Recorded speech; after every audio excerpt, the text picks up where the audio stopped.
Good afternoon, and welcome to the Enova International Second Quarter 2025 Earnings Conference Call. All participants will be in listen-only mode. Should you need assistance, please signal a conference specialist by pressing the star key followed by 0. After today's presentation, there will be an opportunity to ask questions. To ask a question, you may press star, then 1 on your telephone keypad. To withdraw your question, please press star, then 2. Please note, this event is being recorded. I would now like to turn the conference over to Lindsay Savarese, Investor Relations for Enova. Please go ahead. Thank you, Operator, and good afternoon, everyone.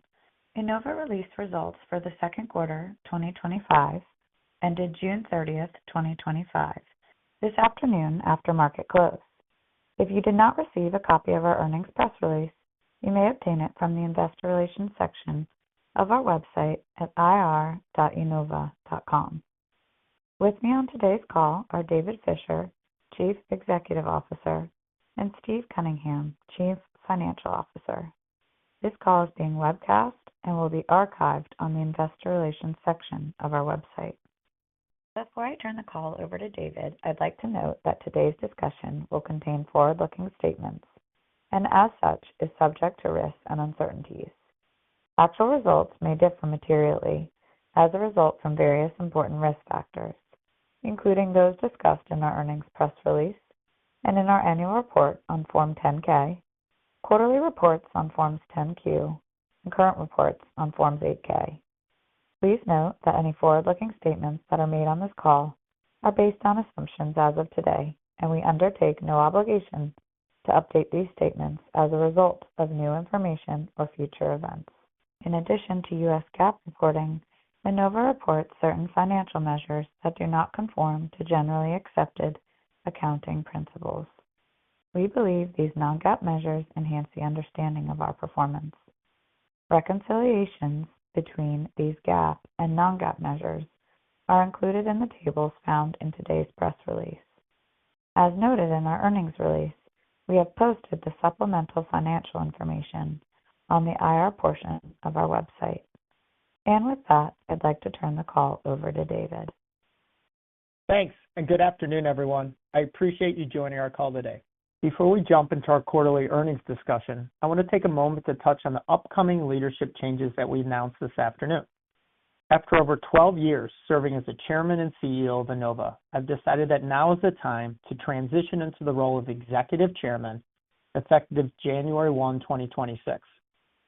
With the full support of the board, this move was thoroughly, thoughtfully, and deliberately planned as part of the company's disciplined and measured long-term leadership transition planning, and I'm confident that it's the right decision for the future of Enova.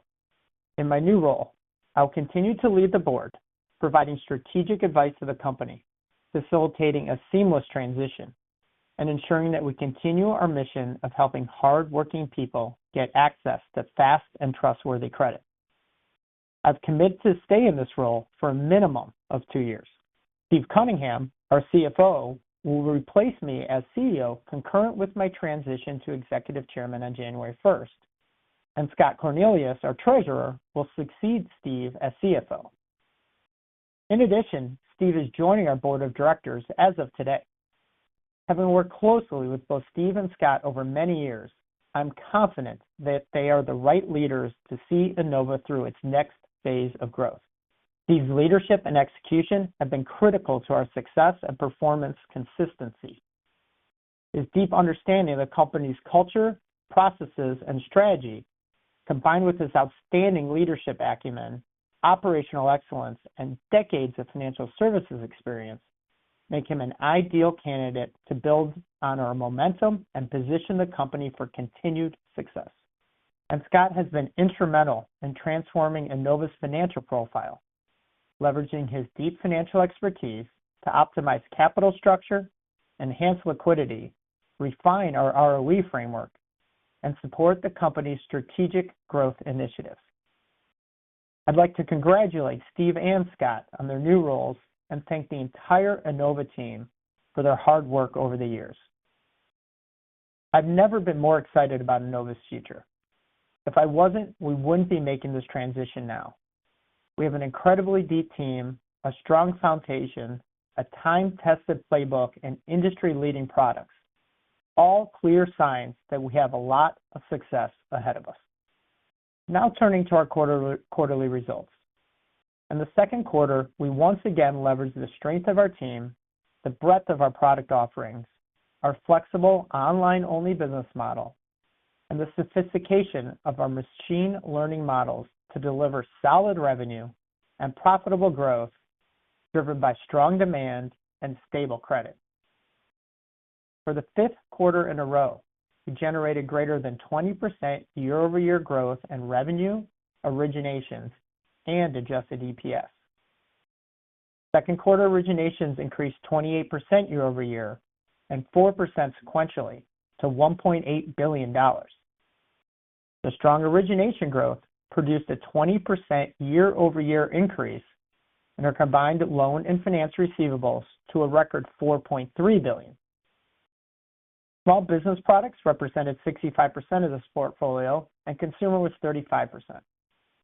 Revenue increased 22% year-over-year and 2% sequentially to $764 million in the second quarter. SMB revenue increased 30% year-over-year and 7% sequentially to a record $326 million, and our consumer revenue increased $428 million, 17% higher than a year ago, and basically flat sequentially off an unexpectedly strong Q1 as we discussed last quarter. Driven by the operating leverage inherent in our online-only business, growth in EPS again outpaced origination and revenue growth. Adjusted EPS increased 48% year-over-year, primarily as a result of efficient marketing and a lower cost of funds combined with our growth. Marketing expense was 19% of our total revenue, slightly below our expectations and compared to 19% in Q2 of 2024. Credit quality continues to be solid across the portfolio. The consolidated net charge-off ratio for the quarter declined to 8.1% from 8.6% last quarter and 7.7% in Q2 of last year.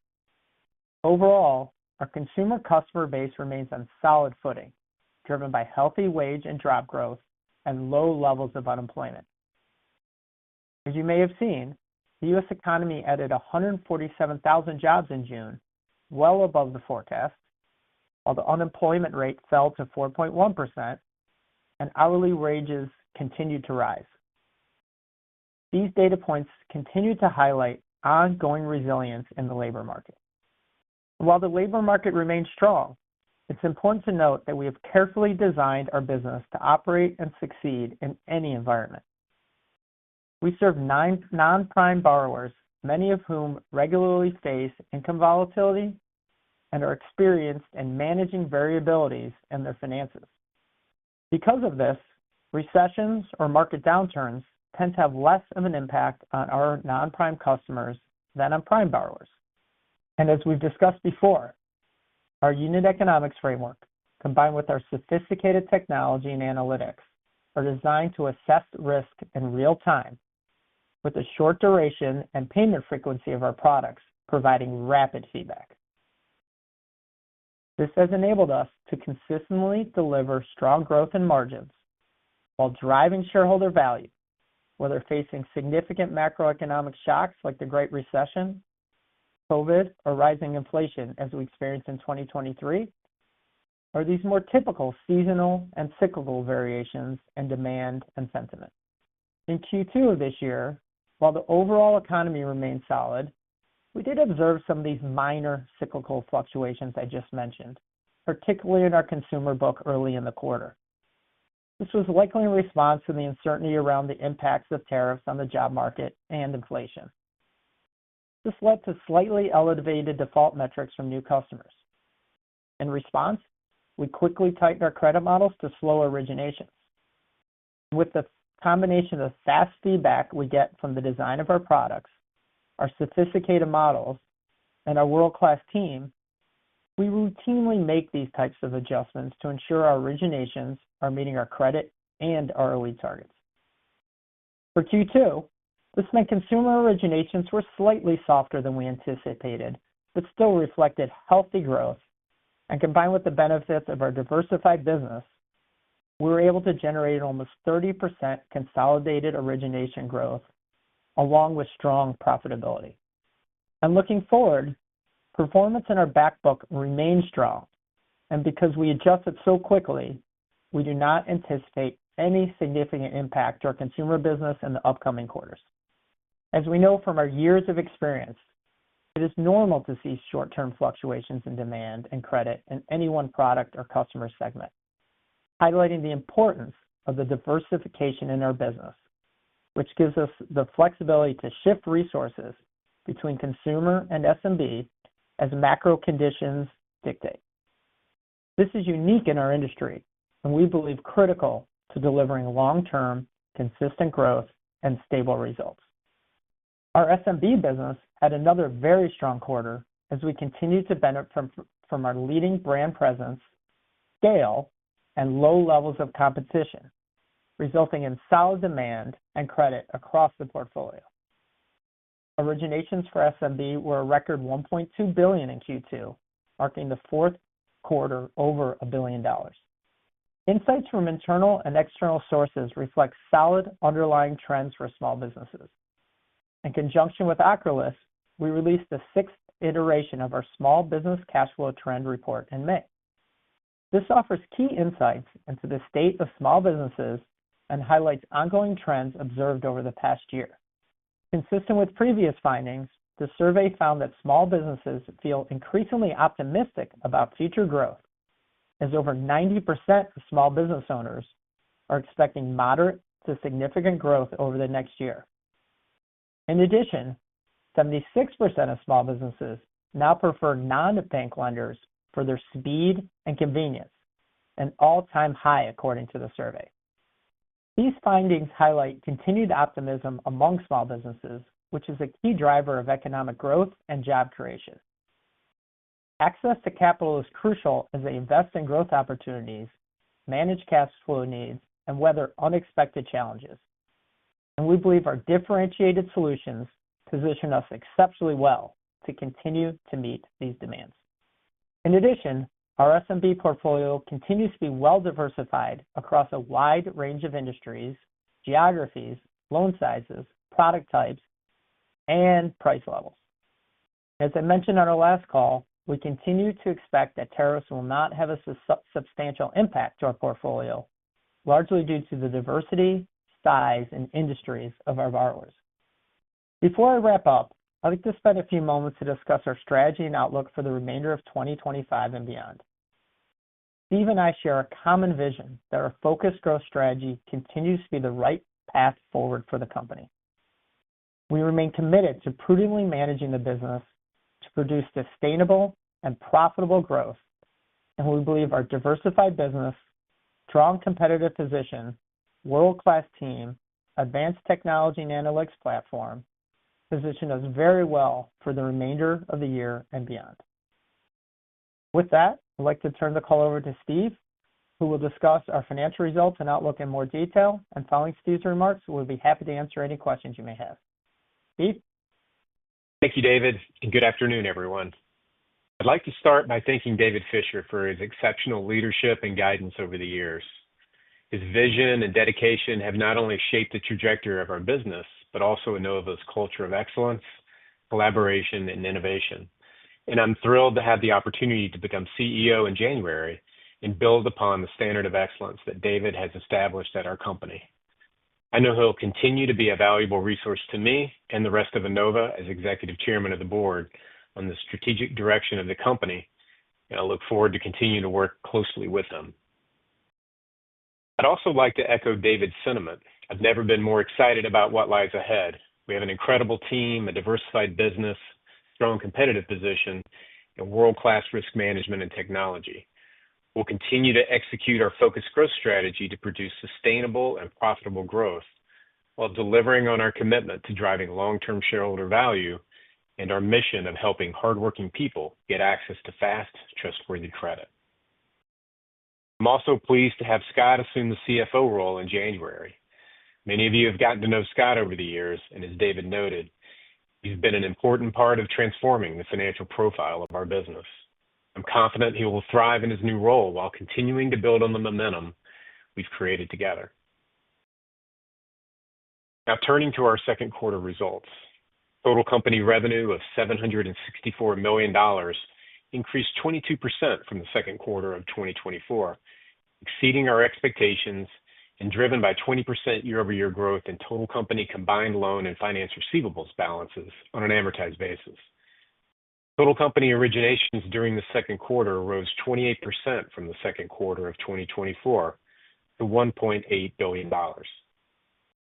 Revenue from small business lending increased 30% from the second quarter of 2024 to $326 million as small business receivables on an amortized basis ended the quarter at $2.8 billion, or 22% higher than the end of the second quarter of 2024.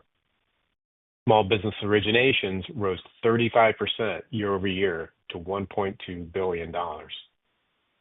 Revenue from our consumer businesses increased 17% from the second quarter of 2024 to $428 million as consumer receivables on an amortized basis ended the second quarter at $1.5 billion, or 17% higher than the end of the second quarter of 2024.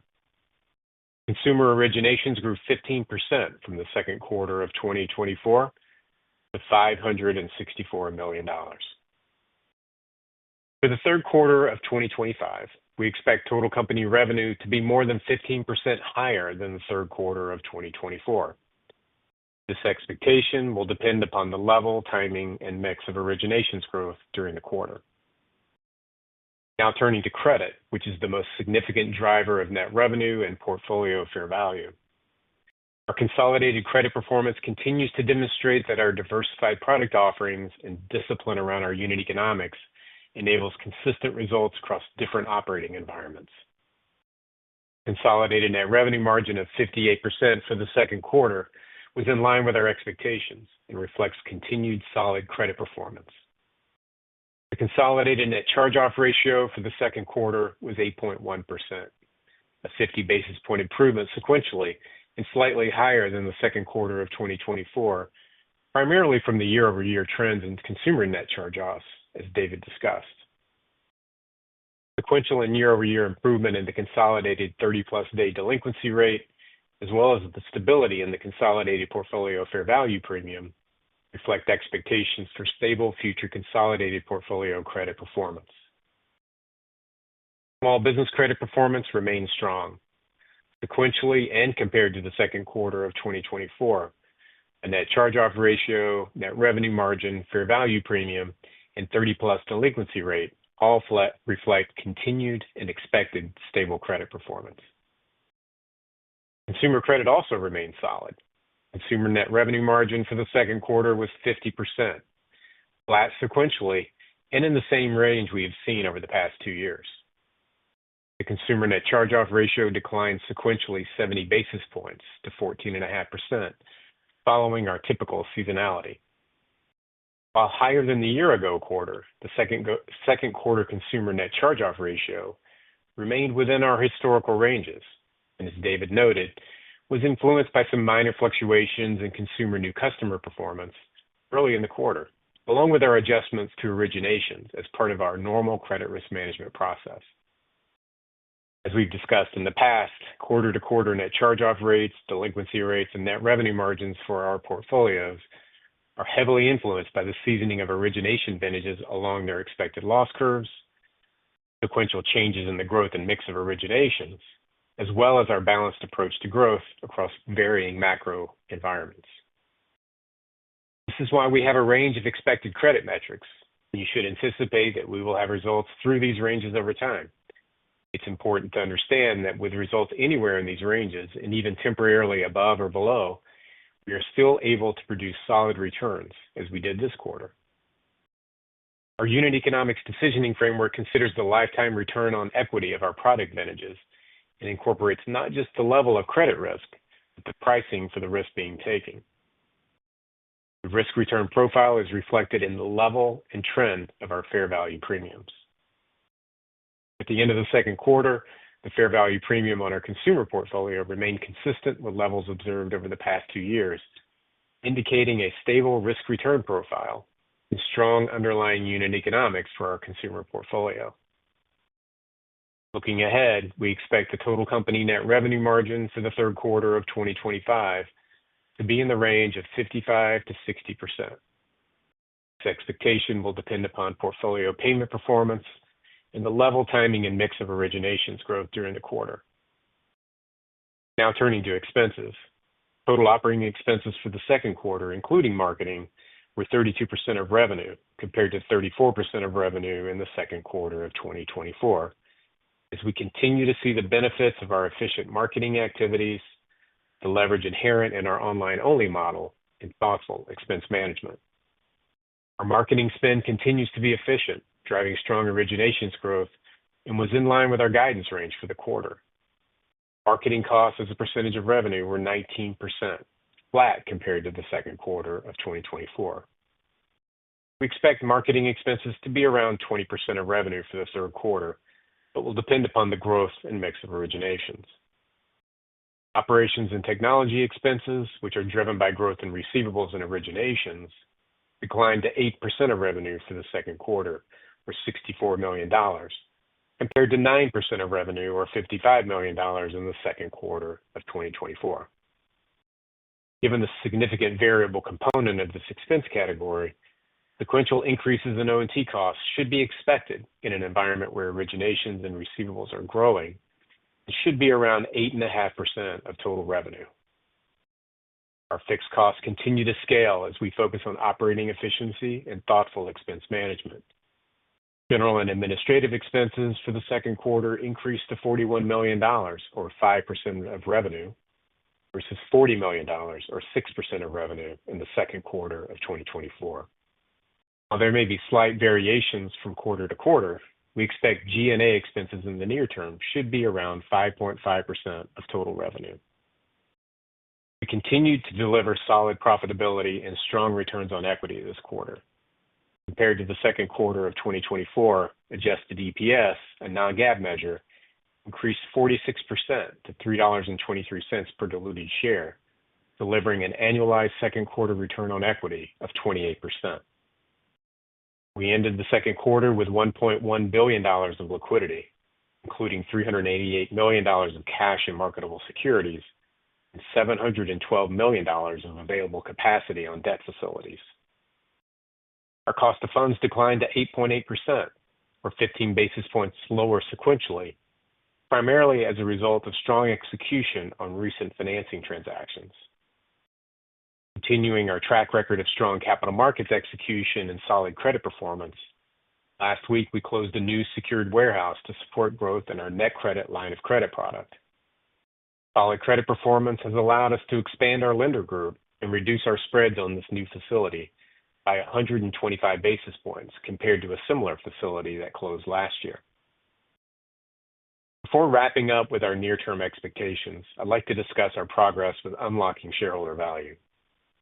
Consistent performance has distinguished us as a leader within the industry. While we've seen improvement in our PE ratio over the past year that better reflects the strength of our business, our PEG ratio on 2025 estimates was only 0.3 at the end of the second quarter. And we remain well positioned to use our opportunistic share repurchase program to continue to close this valuation disconnect with our strong and consistent results, solid balance sheet, and business fundamentals. During the second quarter, we acquired 574,000 shares at a cost of $54 million, using nearly all of our $57 million of capacity that was available under our senior note covenants. We started the third quarter with share repurchase capacity of approximately $60 million available under our senior note covenants. Our balance sheet and liquidity position remain strong and give us the financial flexibility to successfully navigate a range of operating environments while delivering on our commitment to drive long-term shareholder value through both continued investments in our business and share repurchases. To wrap up, let me summarize our near-term expectations. For the third quarter, we expect consolidated revenue to be more than 15% higher than the third quarter of 2024, with a net revenue margin in the range of 55 to 60%. Additionally, we expect marketing expenses to be around 20% of revenue, O&T costs to be around 8.5% of revenue, and G&A costs to be around 5.5% of revenue. These expectations should lead to adjusted EPS for the third quarter of 2025 that is 20 to 25% higher than the third quarter of 2024. For the full year, we now expect revenue growth compared to the full year of 2024 of around 20% and adjusted EPS growth of around 30%. Our third quarter and full year 2025 expectations will depend upon the path of the macroeconomic environment and the resulting impact on demand, customer payment rates, and the level, timing, and mix of originations growth. Our second quarter results reflect the strength of our diversified product offerings and the ability of our team to consistently deliver strong growth, revenue, and profitability while maintaining solid credit. And we remain confident in our ability to generate meaningful financial results for the remainder of 2025 and beyond.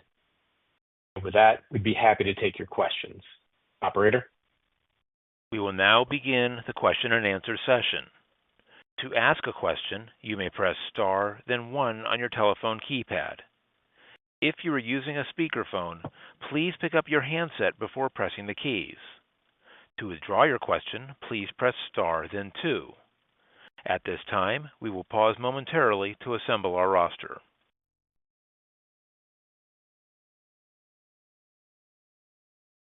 Our first question today comes from Moshe Orenbuch with TD Cowen. Please go ahead.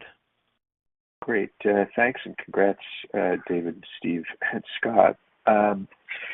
Maybe to kind of just start a little bit on the credit side of things, the comments that David, both you, David, and Steve made about the consumer portfolio, could you maybe flesh that out a little bit more? Like, what is it that now gives you the confidence that whatever issues you saw at the beginning, the beginning of the quarter, are not, persistent, and how does that reflect itself in the, in originations, kind of loan growth in the back half of 2025? Yeah, sure, absolutely. So first of all, I think one thing to clarify is we essentially have 5 consumer products. This was one of the 5. So this wasn't even broad-based across our consumer portfolio. It was in one of our 5 products and not the biggest product. So, and that doesn't even count the small business side of the house. So again, the advantage of having a diversified business. And we probably would, we probably spent more time on it in the script than we needed to. We knew somebody would ask the question because they would see the higher DQ rates in the consumer book. And so we did decide to take it head on. But these were, slightly elevated defaults, still performing within our ROE targets, but, kind of at the very, very low end of the ROE targets, means kind of defaults at the high end of tolerable defaults. And like we do all the time, when we see places that need adjustments, we adjust. So we tighten the credit models, cut back on originations, and credit came back in line, just like we would expect. We do it hundreds of times a year. We do it the other way as well. Credit looks too good or CPFs look too low, and we expand to get more volume when we see the opportunity. So it happens all of the time. Most of the time, it averages out with another product that is doing better than expected, and we don't need to talk about it. This quarter, most of the other consumer products were kind of right where they're supposed to be. This one was a little bit worse. We addressed it early in the quarter, and now credit's back to normal. And even with, as we mentioned on the call, even with pulling back on that one product, we still generated, upper teens origination growth year over year, and obviously in consumer, and obviously even stronger consolidated with the great results from the small business book. So again, this is not a big thing for us. It happens all the time. We're just trying to get ahead of the question we knew we'd get from you or others about, slightly elevated DQ rates on the consumer side. Got it. And maybe just to talk for a moment about the small business, normally you do have a seasonal lower level of originations, in the second quarter from the first, and you talked about the strong environment. Maybe again, could you expand on what you saw in there that allowed you kind of to do that and how do you sort of think about the level of certainty or uncertainty, I guess, in the minds of your customers. Yeah, small business just had a couple rock solid quarters in a row. I'd say internally, it's not like we necessarily looked at the business and said this thing is just doing great. Let's lean in. It's just so solid. It's almost like running downhill. It's not like you're trying that hard. It just kind of happens. Credit has been incredibly stable, and really since that third quarter of 2023, where we had the little credit blip that kind of resolved itself almost immediately. We've had, probably 6-7 quarters of just rock solid credit. And when you have rock solid credit and you're in a very strong competitive position, origination, generating origination growth is, like I said, it's kind of like running downhill. It's not like we were trying super hard to do it. We just let the business perform the way it was performing. And, looking forward, just like we said, we have confidence in the consumer side because we address the issues. I think we have really good confidence on the small business side, just because things can continue to be very, very solid. This is just right down the middle of the fairway, day after day, week after week, month after month. Thanks very much. Yep. The next question is from David Scharf with Citizens Capital Markets. Please go ahead. Great. Thanks. Good afternoon. Thanks for taking my questions. I appreciate the proactive discussion on the delinquency fluctuations. Hey, just curious, David.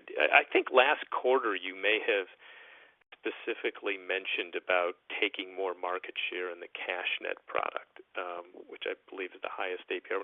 Is that the one of the 5 products that you're referring to?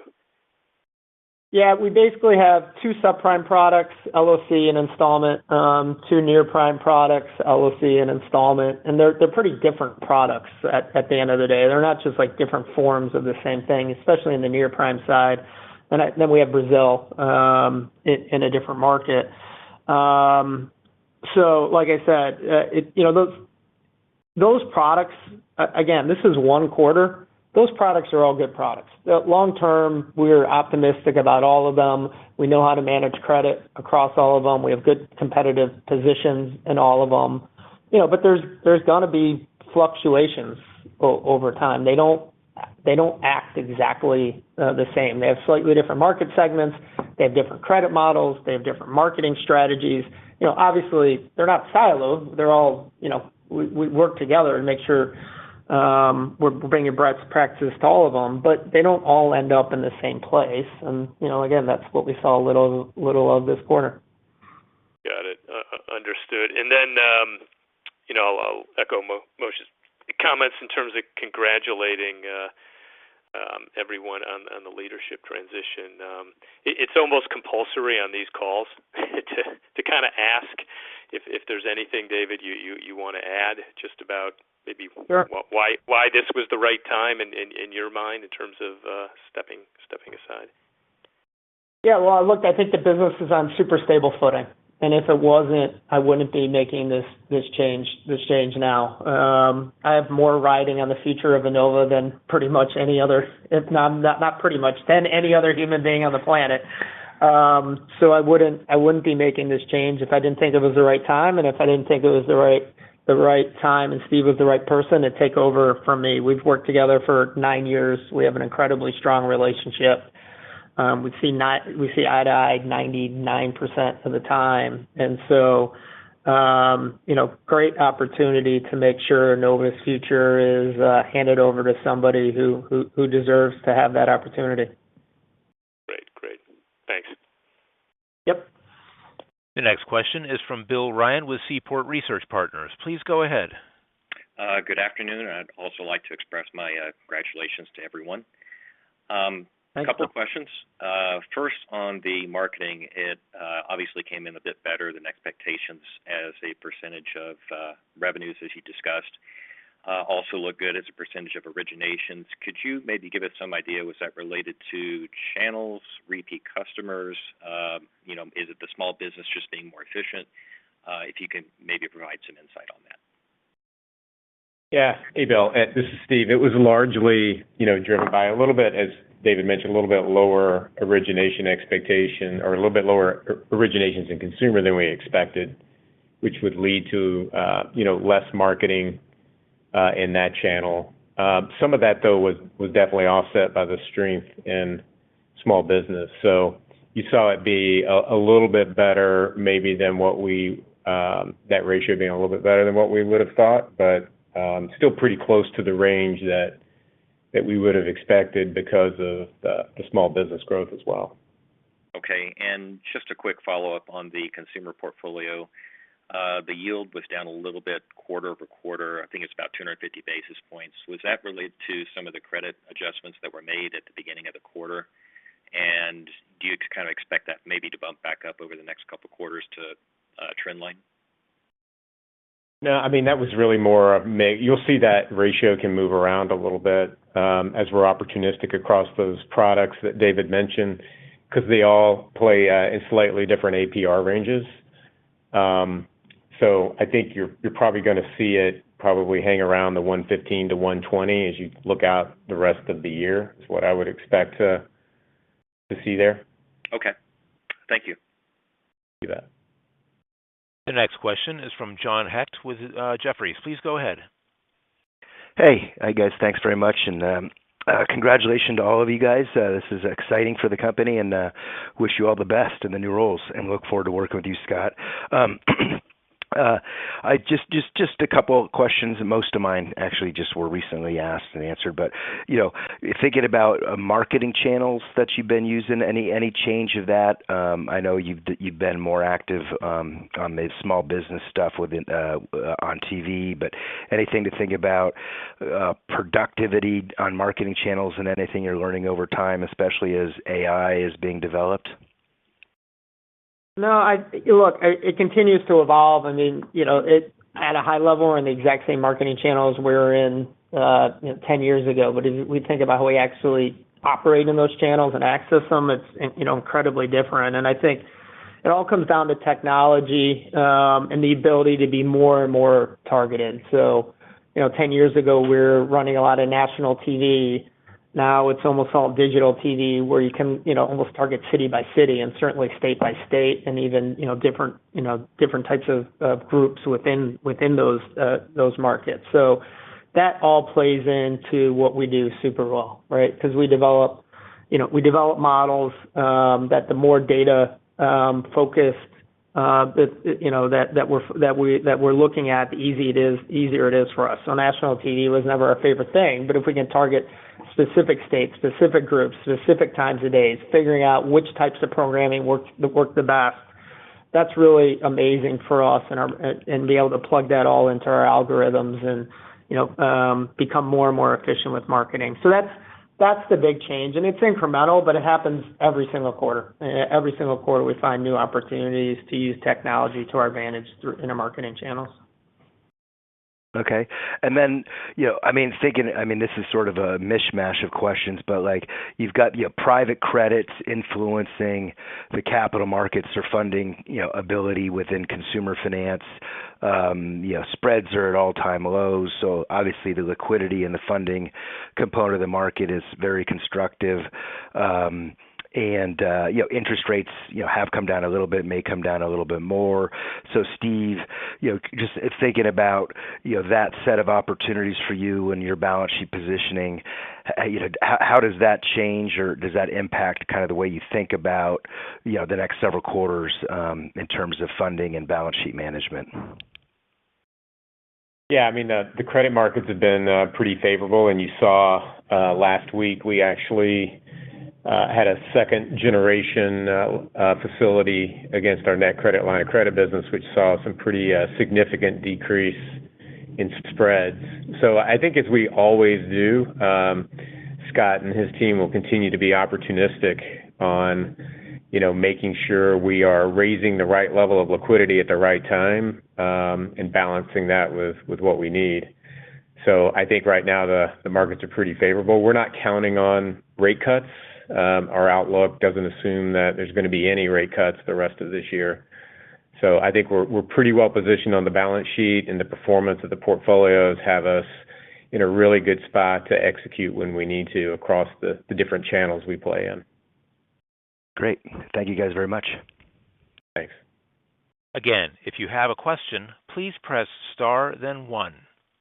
The next question is from Vincent Caintic with BTIG. Please go ahead. Hey, good afternoon. Thanks for taking my questions, and also want to put my congratulations, David. It's been a pleasure working with you, and then for Steve and Scott, look forward to continuing the relationship. So first question, just you spoke very favorably about the macro trends in SMB, and then also talking positively about consumer, other than the little blip you had in the second quarter.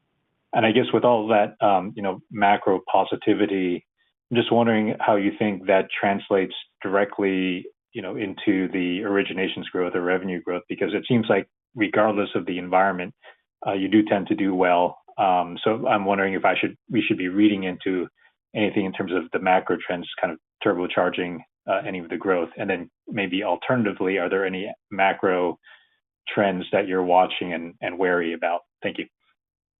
Yeah, sure.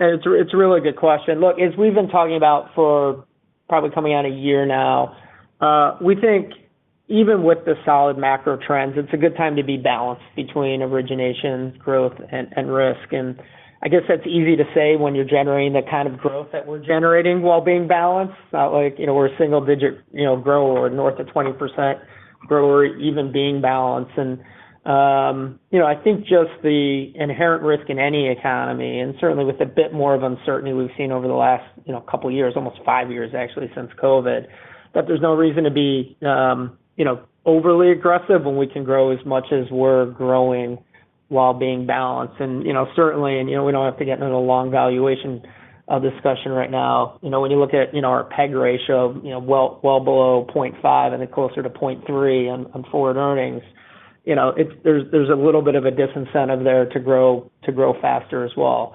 Again, that doesn't mean we're going to retrench, and be growing at single digits or low teens. That's not our intent at all. But it does kind of reinforce our belief that being balanced is a smart place to be, and we don't need to be flooring it at the moment. Okay, that's very helpful. Thank you. And then a follow-up kind of on the line of some of the questions earlier, just about the blip in the second quarter. And I think the reason people are asking is just, if there's something that we should be watching. And maybe it was just, I don't know if there was just a macro trend, like earlier in the quarter, we had tariffs. So I don't know if that drove anything, or if there's any kind of, you mentioned one product, but if there's any kind of particular customer set that we should be watching for just in the future that maybe with the blip, it kind of takes out a little bit of the addressable market or something that we should be watching. So just, if there's anything you could help in terms of categorizing that'd be helpful. Yeah, no, really good clarification question. Actually, I would say no, and almost like categorically no.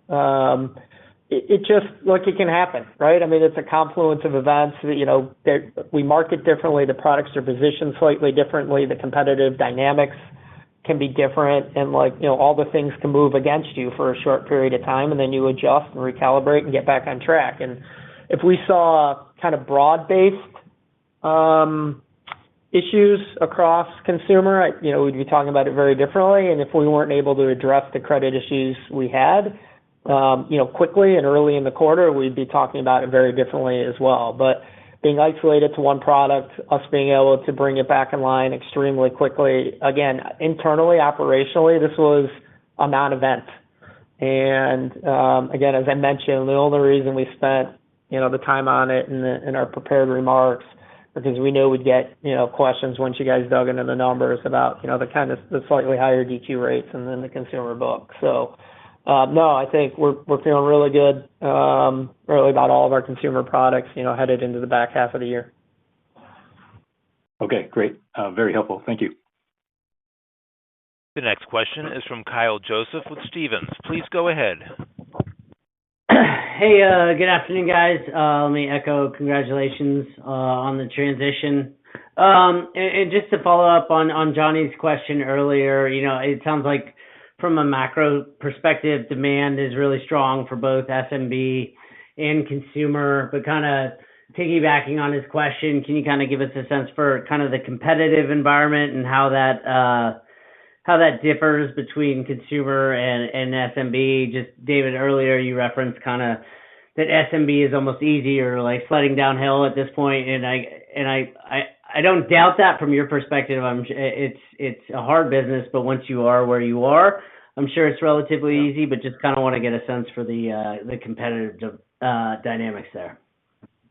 Yeah, I mean, look, some of this is cyclical, and some of it, the competitive dynamics ebb and flow a bit. A year and a half ago, we would not have been saying the same thing. Consumer was, rocking and rolling, and SMB, we're kind of recovering from that little credit blip in 2023.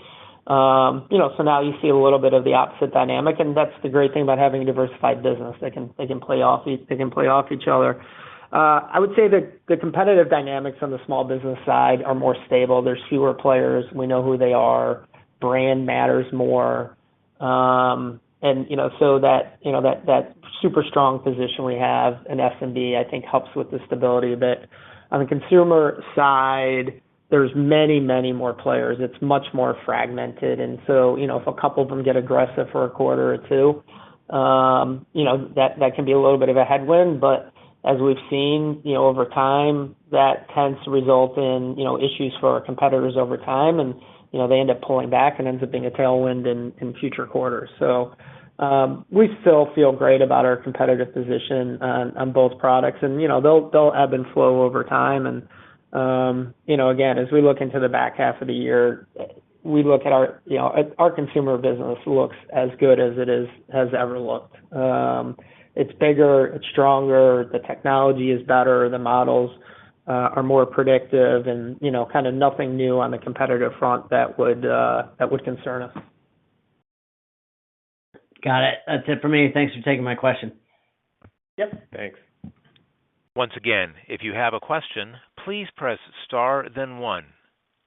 The next question is from John Rowan with Janney. Please go ahead. Good afternoon, guys. I'll also add my congratulations as well. I guess it's two really quick questions. Can you, Steve, should we talk about whether or not the heightened DQs affected the fair value marks at all? They've been the fair value marks have been very stable, right? So I think sometimes the metrics that we report, the 30-plus DQs and the NCOs can be impacted by numerator-denominator type issues and mix changes, all the things that I mentioned in my commentary, whereas the fair value is really looking at a lot more like at the unit economic decisionings that we make, right? Lifetime expectations. And so both portfolios reflect a lot of stability and have for now, over the past 2 years. So those are all incorporated into the fair value. For sure, and you can see that we continue to expect there to be a lot of stability in the credit outlook. I would just add, on the consumer side and on the small business side, we've talked historically about ranges that we expect every quarter. SMB, we typically would expect net charge-offs every quarter to be in the 4.5% to 5% range. We've been there for a long time. Consumer's a bit more seasonal. I would expect the second quarter ratio, which tends to be a bit more of the trough seasonally, to be in the 13% to 15% range. In Q4, I would expect it to be 15% to 17%. And you can go back and look historically, and the first and third quarters tend to be somewhere in between. Those are all perfectly acceptable. And sometimes we've been below, sometimes we've been a little bit above, and I think you can see it doesn't impact. Moving through those ranges does not impact the overall ability to drive, strong results. So just a little reminder on how to think about the quarterly metrics within the context of the way we think about making decisions and the way the fair value calculations work. Okay, fair enough. And just last question for me. Can you remind us how much of your debt is floating rate and what the rate sensitivity is? I know your guidance doesn't have any rate cuts in it, but obviously there's still a possibility of that. Yeah, it's been about 50% floating for a while, and it's really most sensitive to SOFR. Okay. All right, thank you. You bet. This concludes our question and answer session. I would like to turn the conference back over to David Fisher for any closing remarks. Thanks, everybody, for joining our call today. We really appreciate your congratulatory remarks. You'll have me on this call for the next couple of quarters, so I'm not going away anytime soon before Steve takes over next year. So thanks again, and have a good rest of your day. The conference is now concluded. Thank you for attending today's presentation. You may now disconnect.